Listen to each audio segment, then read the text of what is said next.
News મળી રહ્યા છે અરવલ્લી મેઘરજનગરમાં કથિત નકલી અમૂલ ઘી વેચવાના કાળા કારોબારનો વિડીયો સોશિયલ મીડિયામાં વાયરલ થયો છે।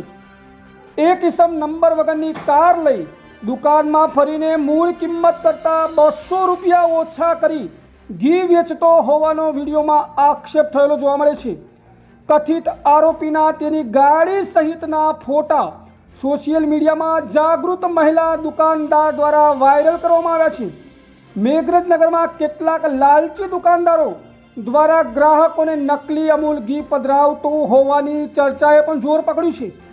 આવા કથિત લેભાગુ અને જન આરોગ્ય સાથે રમત કરનારા તત્વો સામે તંત્ર દ્વારા યોગ્ય કાર્યવાહી હાથ ધરવામાં આવે તેવી લોકમાંગ ઉઠી છે।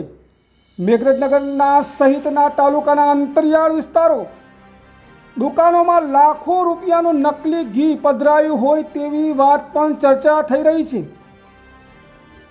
મેઘરજથી અમારા રિપોર્ટર રસિકભાઈ પટેલ સાથે પડકાર, Aravalli news bureau office, Modasa.